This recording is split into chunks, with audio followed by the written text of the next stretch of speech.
What I know to be true, though, is actually less working yields more results. For example, 2 weeks ago, we went camping and we didn't have any internet. And I was like, oh my God, what's going to happen on the internet while I'm not there? But not having internet, I had all of my creativity come back to me. I had all of my ideas come back to me. So I really do know the power of actually downing tools and working less and going investing time in doing something away from work.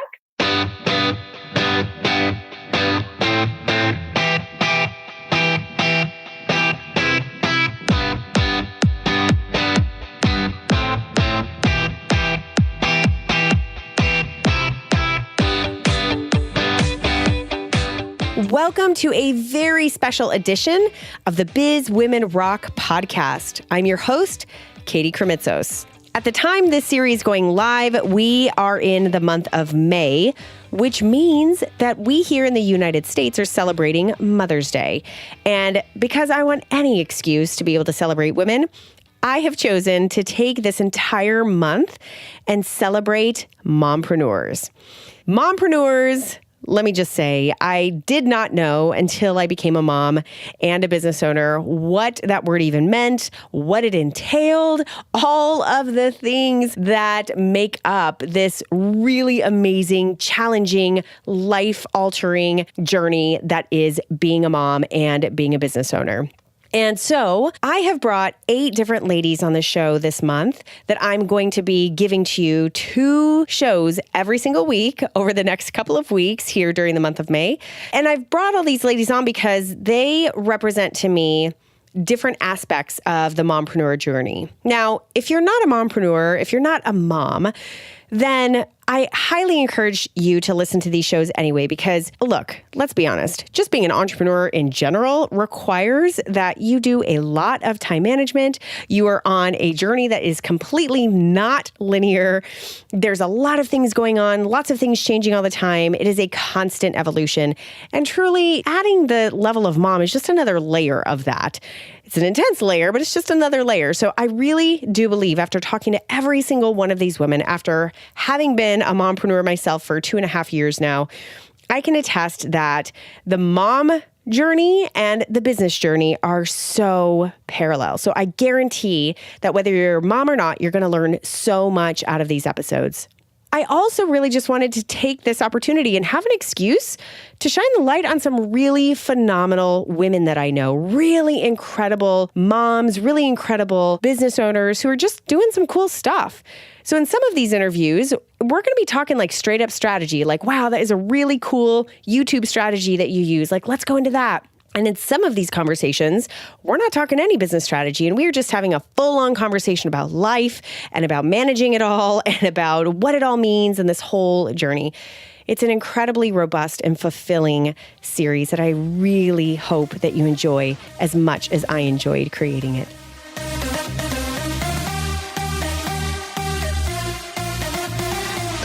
Everything we experienced in the past helps us in the now. Getting fired from her job, working her business 24/7 with a little baby, and experiencing postnatal depression, PND.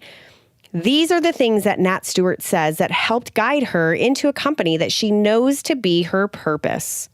Business Jump is an agency that provides strategic structure and support for mompreneurs who are ready to get their businesses going. Nat's done such a great job of providing this support that her business brought in $1 million in revenue in its first 2 years. During our conversation, you'll hear Nat talk about how she stays focused on profit-producing tasks, how she's scaled into an agency model, and why that's perfectly in line with the kind of support her mums crave. How self-awareness is a big deal to her and why it's the foundation of her entire mompreneur experience. How she deals with the pull of being with her kiddos and hubby and works in the business that she loves. Nat is a beautiful soul, and I know you'll fall in love with her just like I did. Nat, what's going on, girl? Thank you so much for being on the show. It's my pleasure. Thank you so much for having me. Let's just describe the scene right now while I get to see her right now. I know you don't have that privilege right now, but she and I are on Zoom, and this happens to be for the Mompreneur series. Okay. So this is the Mompreneur series of the Biz Women Rock podcast. And you are in Sydney, Australia. You're so grateful to be waking up and being with me at like 7 a.m.-ish on your time. And this is like when the kids are waking up. So they're kind of coming in one by one. Yeah. It's just my husband that's rocked in at the moment. So I'm holding my breath to see what they're going to come in with. But, we'll just wing it and see how we go. I love it. This is real life. This is real business life. She was apologizing beforehand of like, I'm sorry. I might just have to like tell somebody shush. I was like, girl, this literally is exactly what we're here to talk about. So absolutely. Thank you for being on the show. We've got one sorted with the iPad, and then now we've got the husband on guard. He knows to be quiet. Now it's just my daughter. But it's a bit touch and go to see how we go with. So your kids are 8 and 5, you said, right? Yeah. Yeah. Gotcha. Okay. So they're able to then go take care of themselves once they get settled, right? Yeah, definitely. They're very good with the iPad. They're very good with just knowing what to do when I'm working. So yeah, they're good now. So did you have kids when you started your business, or did you start your business way before you ever had kids? I've always been pretty entrepreneurial. So when I was about 21, I always had something on the side, but it wasn't until my daughter was 1 and I was fired from my full-time job that I said to myself, right, this thing needs to become a full-time thing. So yeah, I'd never done it full-time until I had my kids. Now, when your daughter was 1 and you were fired from your job and you said, okay, I got to do this full time, what were you doing? What were you doing? And then how did you really dig on in to make it something that was full time for you, or at the very least, something that you felt like, okay, this is my endeavor here? Yeah, it was, in hindsight, all completely out of my control. Everything just really unfolded as I really believed that it meant to. But I was working in an office job. I was trying to find my way as a new mum. So it was my first job after having a baby, and daycare and managing kids and sick and working full time and having to iron clothes. It's a lot for mums to integrate back into, and also trying to mum it and wife it and adult it. So I don't know. I thought I was doing a great job. I was trying so hard to have it all pulled together. And then just one day, completely out of the blue with no warnings, my boss took me into a meeting room and said that I was no longer needed and that I could leave. And I was just gobsmacked. When you are trying so hard to do all the things, and then for someone just to turn around and throw that in your face, it was like a big shock. And yeah, I ugly cried the whole way home in the car. I felt so worthless and humiliated. But as I started to look for another job, I just felt this complete resistance and this complete dread. And it was like dragging myself over hot coals to start getting my residue. Now I can't say words at 7 o'clock in the morning. I'll go with CV. My CV ready. The resume. It's words that you really don't need anymore. Let's be honest. This is true. It's been deleted. But I just felt so resistant to it. And something just said to me, actually, no longer are you going to put your life in someone else's control and be dictated to and be told that you can be fired. I had a side hustle on the side, and I had graphic and web design experience. That's what I trained for. And I just decided that I was going to go full time with both of those things and really give it my best shot. I'm lucky that I'm the type of person that I really favor freedom over security of a job. So for me, it was a really scary decision, but it just felt like a natural decision that aligned with my personality. Yeah. Oh, I love that. I'm the exact same way, actually. I remember when I quit my job back in corporate, I was I always say the term, I have a really low tolerance for unhappiness. So the security, quote unquote, of the job really didn't matter nearly as much as how happy I was going in and out of work every day. And that to me was definitely an impingement on my freedom. I'm not choosing to do this anymore. And I think we'll find the ones that go into business, they're the ones that need that freedom, and sacrificing that in some way sort of rubs them the wrong way. Whereas the ones that need that security, they sometimes, if they don't like their job, will sacrifice a little bit of that happiness in order to have that security, because the feeling of not knowing when the money is going to come in and all of the type of scary stuff that comes with the business is just too much for them. And, that's great if they like their job or they love their job, and that suits some people. But for women entrepreneurs, usually we favor the freedom more. Yeah, usually that doesn't last for too long before we're let me just jump out and figure it out, right? Yeah. So as you were a year into being a new mommy and you were just fired from your job, and then you're like, okay, well, I've been having this side hustle. I'm just going to make it work. How did you go about figuring out how to manage how you were going to sort of build that out and make it something more than a side hustle and have a 1-year-old?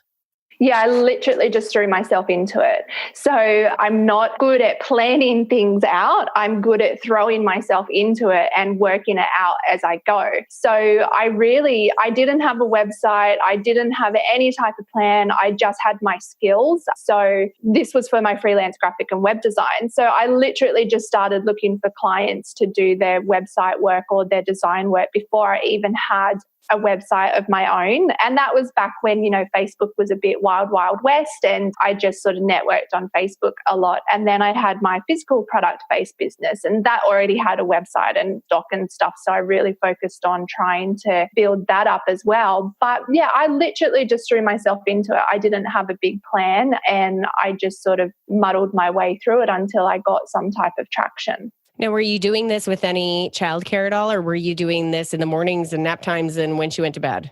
Yeah, at that time I had 2 days for her, but my husband worked away. So I was pretty much single mumming it through the whole week, and then he would come home on the weekends. But I mean, I love business so much that I'm a bit of workaholic. And I was so efficient and smart with my time. Like, she used to go to daycare half an hour away. So instead of spending half an hour driving home, I would work at the library just down near the road from her daycare. I would make the most of literally any second that I had. When she was home with me, we had a little bit of a routine where I'd go out in the mornings and spend that time with her. That would help curb a little bit of the mummy guilt, to know that I'd had that quality time with her. Then we'd get home for nap time, and then it was on I was like, bang. And then I would work pretty much for the rest of the day, except for dinner, bath and bed. I love that. The more and more mompreneurs that I talk to, and just from my own experience in the past 2.5 years, which, let's be honest, is a minor drip in the bucket in relation to other people that I know who've been mompreneuring it for decades now, right? But I have just found that there's this common theme called I had to find some sense of organization. I had to figure out how to organize, how to become efficient, how to prioritize the hell out of the times that I was working and really the times that I was momming in order to make all of the things work that are really important to me. And it sounds like that's absolutely true for you too.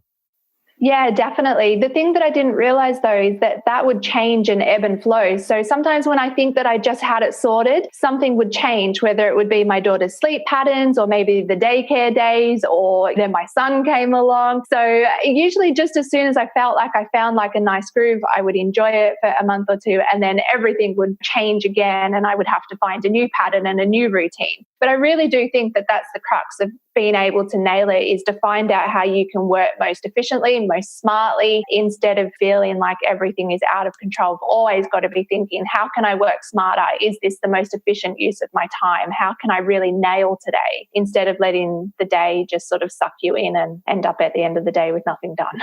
Okay, well, let's dig right into that. I mean, I know we're not complete with the story yet, but let's dig right into that. To me, that sounds a lot like mindset. That sounds a lot like that you've really worked on developing, how am I going to wake up and make sure that I'm having the most enjoyable day, the most productive day, and the most impactful day, and all these things that are important to me. So talk to me a little bit about maybe some habits that you have in order to cultivate that type of mindset, or what type of mindset that you're really committed to. Yeah, well, I'm super, super big into mindset, but I also think that it's really quite simple, but it's hard if you don't know what it is. And then when you do know what it is, it's quite simple. And I mean, it's as simple as saying it's really about just managing our thoughts, being aware of our thoughts, and being aware. They all sound like very simple terms, but when we really actually understand the power of each one of those terms, it really changes everything. So for me, it's really important to set my day up properly. You did give me a little bit of an excuse to sleep in this morning. Usually I'm up at 5:30 or 6, and I like to go to the gym or to some type of exercise. But I was like, well, I can't do that this morning. I've got to be here for 7 o'clock. So I'll just sleep in. But that's mindset. That's my mind going, okay, you can get away with that now, which really I should have caught myself maybe. But then again, don't want to be too hard on myself. So see how the mind starts to like play out. But I really do believe in setting myself up properly for the day. So now my husband takes our kids to school and I can start my day by going to the gym, exercise. I like to go to the cafe and get a coffee and log on and start my day like that. But it's always thinking about, okay, what are my profit producing areas? And I always start with them first. What do I really need to get done today? And then catching myself if I feel like I'm spending too much time noticing notifications on Facebook or emails and drawing myself back to what are my profit producing items? What do I have to get done today? So yeah, I really think mindset is about setting ourselves up for success, but then also being very active on being aware of where our mind starts to take us throughout the day and pulling ourselves back. Yeah, so true. And, I find that moment, I consider myself somebody who is incredibly focused. Like that is a superpower of mine. And I can absolutely get inundated with the everythingness, right? Like computer screen's open. How many tabs do I have open? And no, I'm just going to have Facebook open because I need to check this group or whatever it is. And I find myself doing that exact same thing. That's a really powerful and seemingly simple, but still powerful tool saying, what are my profit producing activities today? And when it comes to me, it's always like they're kind of on a checklist of the priorities for the day. And it's always has the number one on it. And it's like, have I finished that yet? Can I keep going deeper with that? What's going on with that? Yeah, exactly. That's the thing that I usually, like 99.9% of the time, every single morning when I start, I always work on my profit producing areas first and then tackle the rest of my list. But if I get to the end of the day and I haven't got something done, it's like, well, why haven't I got that done? What are the reasons? And it's usually like I'm trying to get my e-course done at the moment. I've done it, but I'm completely overhauling it. And it's been months and months. And it's like, okay, Nat, seriously, why have you not got this done? It's on your list every single day. And it actually boils down to sort of a little bit of fear because I feel like it's such a big task. And, I have all this stuff in my head about the e-course and most people would just call it procrastination. Like I've just been procrastinating. But when you go why a few levels down, I can actually get to like the root cause of why I actually haven't done that. And it's not procrastination. It's usually deeper emotions like fear and a misconception about how long it's going to take and what it's going to involve. So yeah, again, that's just mindfulness and getting to the like real story of what our mind is telling us. Just being aware and being aware of the thoughts, being aware of the emotion, like just this level of self-awareness is, I think, especially when you're a woman entrepreneur, like that just comes with the territory because if you're not self-aware on how you need to evolve as a woman in order to see the results that you really want in your business, in order to really enjoy this whole journey, you're not going to last very long. Oh, no, it's dangerous. I mean, if you're not self-aware about how you come across online or how you're coming across to clients or how you're communicating, especially sort of like in our industries where we're putting ourselves in front of a lot of people, then you're going to get yourself into a lot of trouble because people are scary on the internet sometimes if you stuff up. So just by being really aware and catching ourselves before we start to go into that monkey chatter and not really understand what we're doing or what we're saying, it's massive. Yeah. So obviously you had an enjoyable and successful journey getting that side hustle to work for you in those early years. And then life kept on happening and that business grew and you had a son because what happened in 2015, I believe, is you started a Business Jump and you really started speaking to mumpreneurs, like women just like you who were managing the business and the babies. And this is no joke with this business. I mean, in 2 years, you took it to $1 million company. So I would love to know, what was that origin story and what did that look like in the beginnings as far as like, what were your original offerings and how were you establishing that brand? And then we'll go further along to some more of that journey.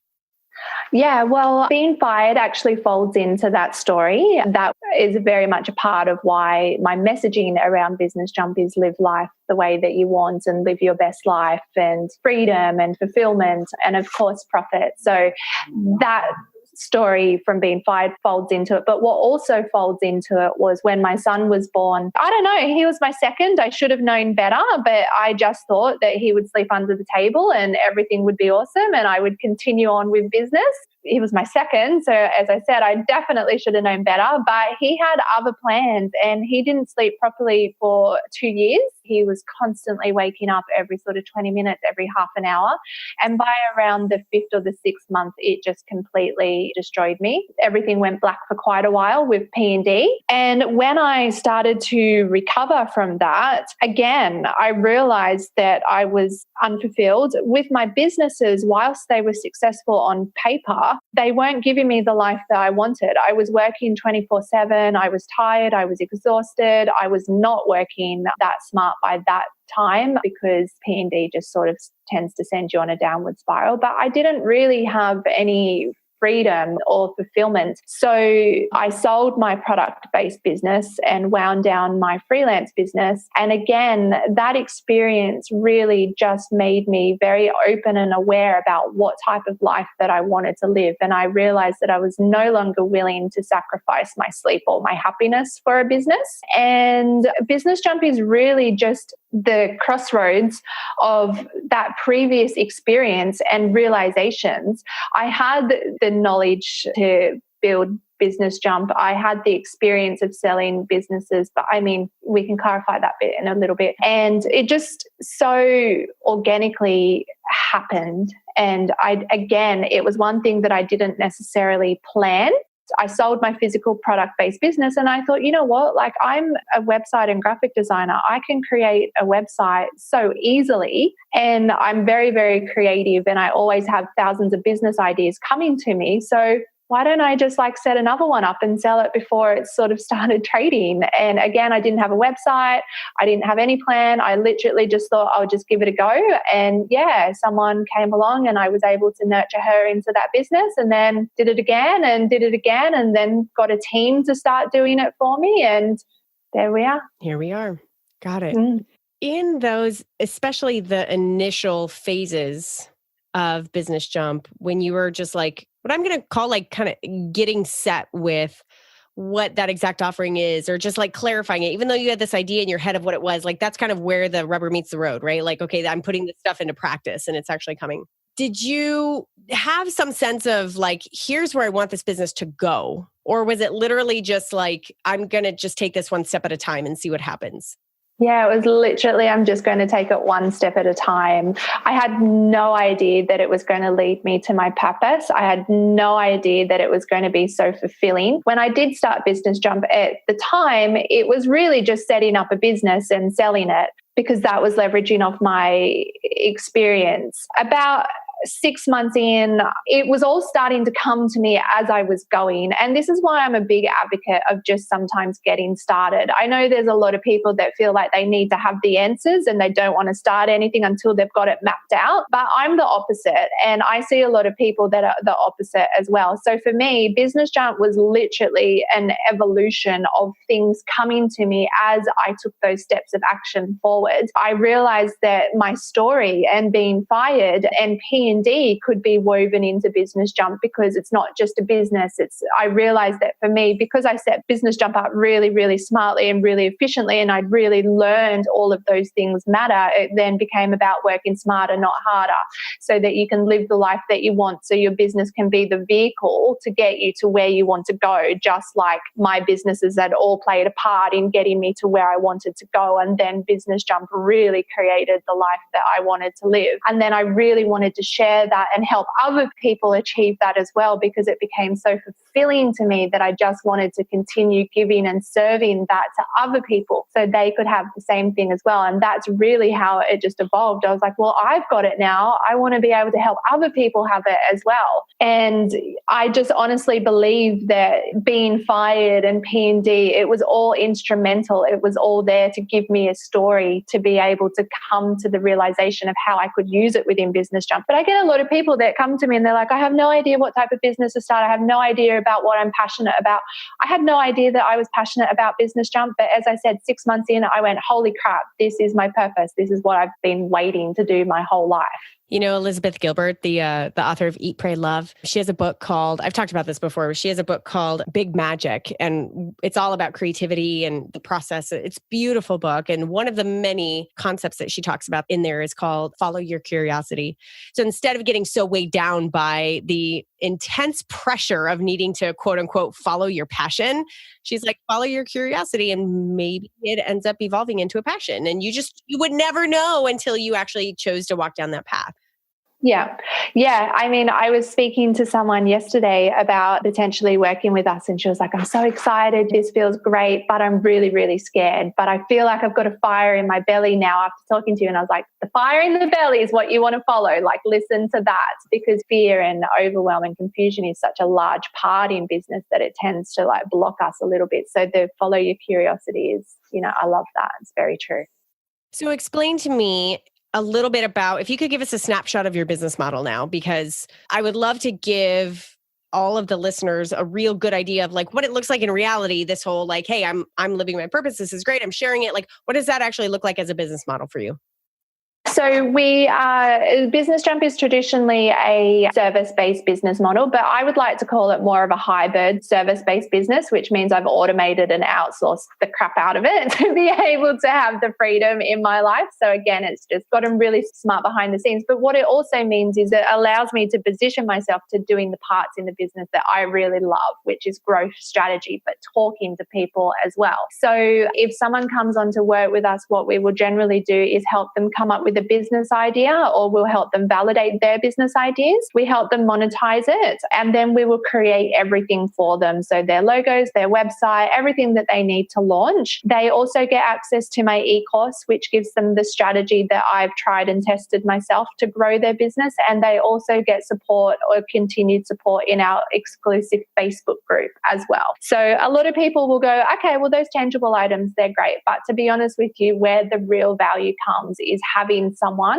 to help hold your hand across all of those big decisions that you need to make when you're starting an online business to get you to the end. Because again, fear and overwhelm and indecision and inaction can really prevent us. So it's really the hand holding to get our clients to the other side, and basically so they can then start growing their business is, I really think, where the value comes in.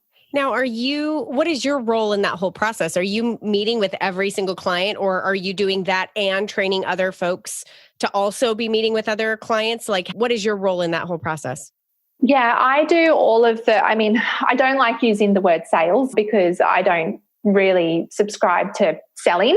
I'm more about serving and giving value. But I mean, if for the purpose of putting a term on it, then yes, that is where I would be. However, the way that I've set my business up means that I actually don't have to go out there looking for people. I've set it up to be able to draw people in to come into me. So my leads will come into my inbox, and then if they like, they can book a call to chat with me. They go through a bit of education and qualifying process in my funnel. So that way that people that do book in to have a chat with me, I know that they're really ready to start an online business, as opposed to just talking to anyone and everyone. It's those conversations that I love. Like, I love chatting to mums that are sort of on the edge about starting an online business. And then if they do decide to come on board and we find that we're a good fit to work together, then they will start working with my team. So that's really my little segment, is talking to, I don't like to use the word potential clients because they're all beautiful women that are thinking of starting an online business, if I had to like put it in a different term.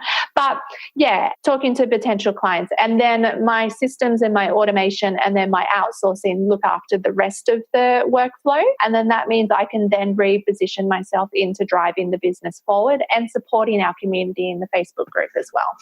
You know what I love about this business model is that it's a little bit of like the antithesis of an online business, meaning typically in an online business, like we are scaling ourselves. If we want to support a particular type of person, right? We're scaling ourselves via products that are sort of evergreen or don't need us to be there all the time, right? Or just in more clients, let's say, but we're like deep in the dirt with every single state and stage of that client. And this is really an agency model, which I think is really smart and not typically seen as a quote unquote. I mean, I know it's obviously a very valid scaling model, but this is done in such a beautiful way where, I mean, your brand really lives online and that's how people are getting attracted to you. And you're doing what I believe is the most important part, because I think that they're buying into you because they trust you, because they know that you have the experience. You're the best person for that particular role along that whole process. And then you've done the work to bring on the right people to help them through that process. And how beautiful is that business model? Because it actually does a great job of servicing the exact need that mompreneur really wants, which is, I just need you to hold my hand through this process. Like, I can go buy 80,000 courses, but like, I need someone to kind of hold my hand through this whole thing. Yeah. Well, thank you. I mean, it's such an honor hearing that. I don't even know where to start with that because I'm just so passionate about all of it. But I did realize quite early on two major things, which were one, because the first couple of businesses, I did them all. And I don't know, like, I don't remember that aha moment where I thought to myself, you know what, I can do more if I actually have someone to do it for me. I don't remember that actual aha moment. It was really just an organic progression that I just suddenly found myself finding someone to do the work for me, so then I could then go back to repositioning myself to driving the business forward. Yeah, I need to be in there doing things, and then things just start coming naturally to me, and then I start piecing them together as I go. And then I also realized early on, like when I first started the messaging and the promotion, I thought that people wanted to start a business to make money. And of course we do, like that is a massive purpose of a business. It's not a business unless it's not. But what surprised me is that a lot of people also wanted fulfillment as well, and something just for them, you know, especially with mums. We invest our whole lives in our kids and everything is centered around our kids. And then we find sometimes it's like, well, okay, what is there for me? Like, what makes me happy? And I realized that that was a major part of it as well. And then, of course, the support. So it was never about, my messaging was never about come and set up a business. It was let us help and support you and find what is fulfilling to you and how you can monetize it as well. I just love that. I think it's just so smart. And once again, I just really want to keep this back at like just step by step. And I think it's so relevant to really identify, like, look, the whole history that I've had with the two businesses in the past and the going through the postnatal depression, like all of that stuff is really lent itself for me being a little bit more savvy along this particular journey and just trying, like figuring out in a little bit faster and a little bit more of a creative way, right? Yeah, 100%. And, you know, we've talked about mindset, but I'm also a massive believer in visualization and intuition and the universe. Sometimes I can go a little bit woo-woo down the rabbit hole. I hear you, me too. Yeah. And with that, they always say, and I'm a believer, that we don't have to know the way. We just have to know where we want to go or what our end goal is. So for me, I've always had my end goals. And then within that, I've really just listened to my intuition and I've tried things and I've taken steps of action. And sometimes things haven't worked. I remember when I was first getting started, I was really divided on, okay, do I really focus on the one-on-ones or do I focus on my e-course? And I struggled with that for quite a while. And then I ended up just going, right, I'm just going to focus. I'm actually going to put the e-course into the one-on-ones and use that as an extra selling point because I really wanted to give them a plan to follow. And then the one-on-ones took off. And that was just, again, trying something before I really had all the answers and seeing how it was going to play out. Now I want to do the e-course as a standalone. I did do the e-course as a standalone for a little while, but now I really want to start to flip it and do the e-course as a standalone as well. And again, it's just natural evolution of the business and the way that things change. So I'm going to make the grand assumption, because you had described your prior businesses as working 24/7, not really being fulfilled. I'm going to make the big assumption that you're not working 24/7 now and that you do make time to be with your kids and your husband and go work out, right? You've said all those things, but there's this thing that I like to call the pull. I don't call it guilt, but I call it the pull because I feel like, and you are obviously in this phase, like I'm in this phase where I just light up about what I do. I love my work and I want to run in it 1,000 miles a minute, 24 hours a day. And so what I feel is often I feel the pull on both ends. Like I feel that sometimes when, for example, I might be getting to the end of the day right now and I'm like, okay, cool. I've had a full work day. Yes, I could still work more, but dude, I totally want to see my kid, right? I feel that pull, but I feel that a lot with the pull of getting away from my business. And so I feel like this extra attention and purposeful mindfulness needs to go into how am I spending time with my kiddo and for you, for your two kids and with your husband. So can you talk a little bit about how you manage that? Because you are in this flow and you do want to keep on growing because you really want to keep on impacting. So how do you get yourself back down to and into the space of being present with your family and present for all those other things that matter in your life in addition to your business? Yeah. Well, firstly, I'm sitting here watching my husband pack lunches, so I'm going to have to be really careful about what I say here. He might let me get away with anything. So I definitely cannot get away with saying that I don't work that much because he knows that I do. But look, this is the difference. So yes, I work a lot because I have that pull. I love it. This is my purpose, but it's not work for me. It's something that I just find so fulfilling and that I absolutely love doing so much. And sometimes it is a very big struggle to down tools when you're just so invested in it and when it just provides so much fulfillment. But then, of course, yes, we have husbands that want attention and we have kids that need attention. And what I know to be true, though, is actually less working yields more results. It's a mindset thing, right? So it's a struggle to stop working. But then when I do, and because, for example, 2 weeks ago, we went camping and we didn't have any internet. And I was like, oh my God, what's going to happen on the internet while I'm not there? But not having internet, I had all of my creativity come back to me. I had all of my ideas come back to me. So I really do know the power of actually downing tools and working less and going investing time in doing something away from work. But when we're very determined and ambitious and we love what we do, that is very, very hard. To try and answer that in some way, sometimes I get it right, sometimes I get it wrong, sometimes I fall off the wagon, some days I nail it, some days my husband yells at me for working too much. Sometimes I manage to mum it properly. Sometimes I don't. It's a constant thing of trying to perfect. But I don't know whether we'll ever perfect it because life doesn't really work like that. So I just, again, think it's being mindful and going, okay, I'm feeling a bit tired and flat and exhausted now. I actually need to stop working because I'm not being productive. I'm not yielding any results. I'm much better if I go and take 10 minutes, an hour, or the weekend off and then come back to it. So again, it comes back to awareness, I think. I want to end this conversation by asking you what advice that you would give to any mompreneur. And while this is the Mompreneur series, there are a ton of women listening who are not moms. And this is so relevant just because there are other areas of our life that we are wanting to manage and wanting to put attention into in addition to our businesses. And so along those same lines, what advice would you give to mompreneurs, not only because you are one and you have been on this journey for quite some time, 8 years now, but also because you deal with them every single day? I mean, you are in the weeds with moms who have these big goals with their businesses. So what advice would you give to mompreneurs who are in it? They are in the thick of it, no matter how old their kids are. They're working their businesses. They are being the best moms that they can be. What advice would you give them to allow them to tweak this experience a little bit and make it just that much more enjoyable?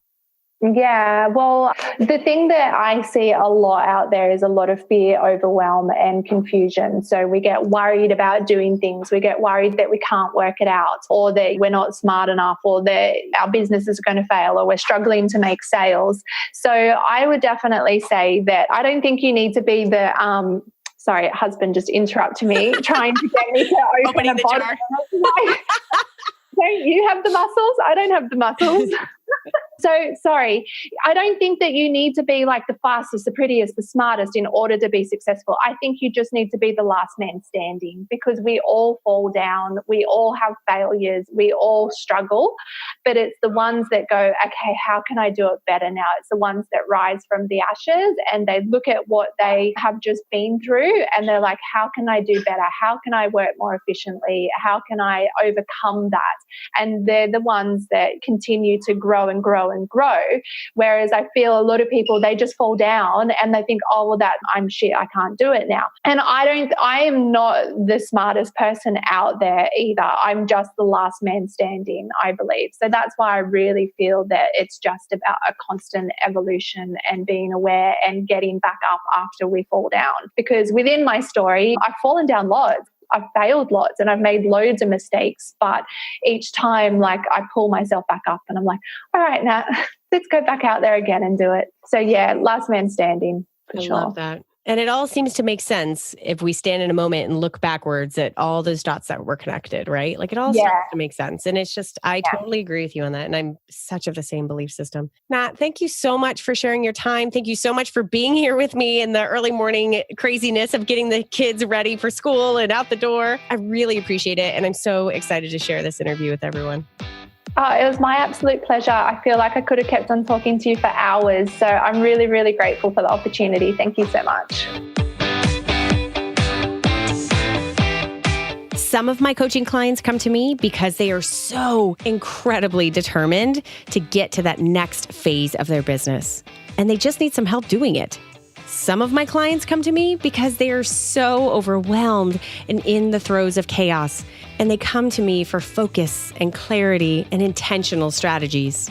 But overall, all of my clients come to me because they crave to do more, to show up more in line with who they are and what they love to do in this world in a way that gives them the business that they love. Some people call me a business coach. Some people call me a business strategist. Others call me their business therapist. Whatever kind of support you need, that is what I am here to provide.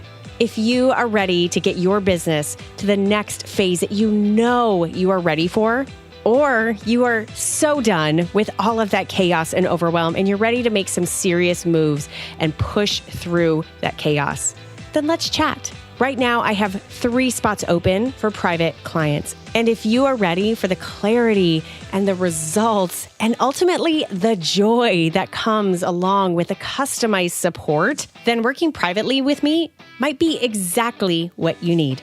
Go to bizwomenrock.com/workwithkatie and go schedule a free 15-minute match session so that you and I can get on a call and make sure we are the perfect match.